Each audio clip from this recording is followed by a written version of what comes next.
राज्य से स्कॉलरशिप लेकर विदेश में पढ़ने चले जाते हैं। अम्बेडकर अपने जमाने में संभवतः सबसे पढ़े लिखे व्यक्ति थे। उन्होंने मुंबई के मशहूर एल्फिंस्टन कॉलेज से बीए की डिग्री ली थी। बाद में उन्होंने कोलंबिया विश्वविद्यालय और लंदन स्कूल ऑफ इकोनॉमिक्स से पीएचडी की डिग्री प्राप्त की। उस जमाने में उनके पास देश की किताबों का संभवतः सबसे बेहतरीन संग्रह था। उनके पास हजारों की संख्या में किताबें थी।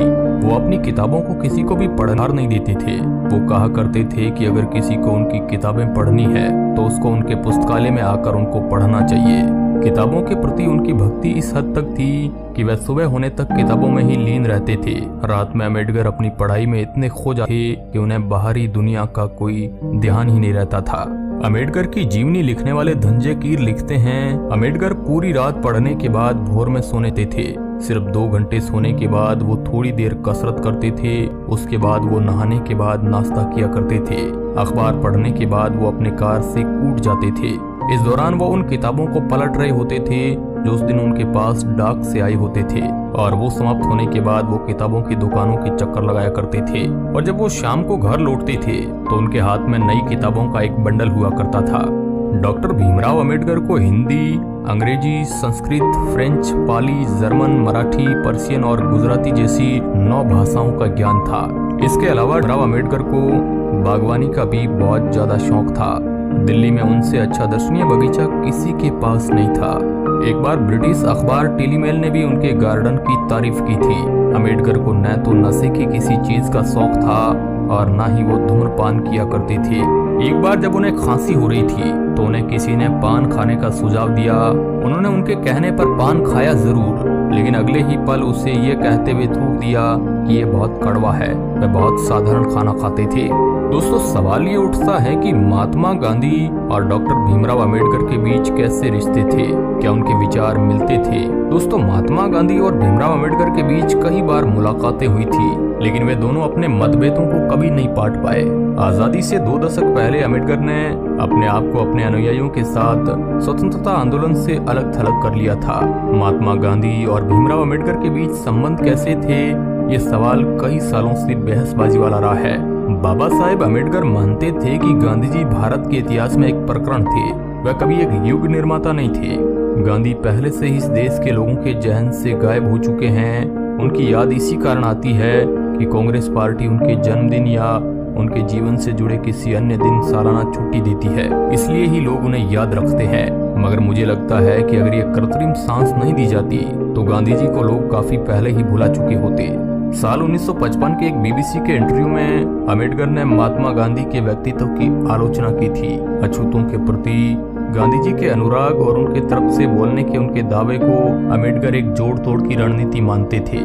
जब 14 अगस्त 1931 को गांधी जी से उनकी मुलाकात हुई थी तो गांधी जी ने उनसे कहा था, मैं अछूतों की समस्याओं के बारे में तब से सोच रहा हूँ जब आप पैदा भी नहीं हुए थे। मुझे ताज्जुब है कि इसके बावजूद आप मुझे उनका हितैषी नहीं मानते। अम्बेडकर मानते थे कि भक्तों के रूप में उनके पास जाने पर उन्हें केवल जो उनकी बाहरी छवि बनी हुई है महात्मा की वही नजर आती है, लेकिन मैंने उन्हें एक इंसान की हैसियत से देखा है। कहा जाता है कि खुद बाबा साहब अम्बेडकर ने गांधी जी को इसलिए कटघरे में खड़ा किया था कि जब आप हरिजन नहीं है तो हमारी बात कैसे कर सकते हैं। जवाब में गांधी जी ने इतना ही कहा कि इस पर तो मेरा कोई बस है नहीं, लेकिन अगर हरिजनों के लिए काम करने का एकमात्र आधार यही है कि कोई जन्म से हरिजन है या नहीं, तो मैं चाहूंगा कि मेरा अगला जन्म हरिजनों के घर में हो।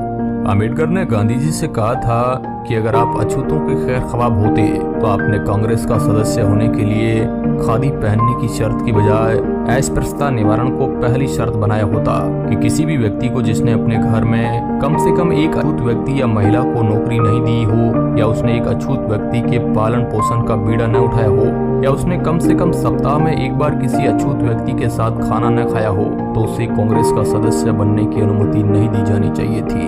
आपने कभी भी किसी जिला कांग्रेस पार्टी के अध्यक्ष को पार्टी से निष्कासित नहीं किया जो मंदिरों में अछूतों के प्रवेश का विरोध करते देखा गया।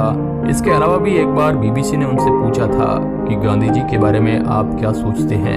इसके जवाब में भीमराव अम्बेडकर जी ने कहा था कि मुझे जानकर इतनी हैरानी होती है कि पश्चिम गांधी में इतनी दिलचस्पी क्यों लेता है।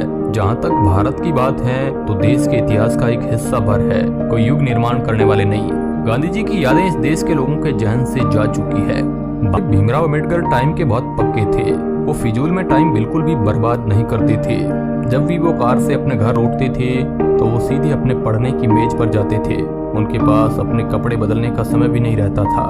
एक बार वो एक film A Tale of Two Cities देखने गए।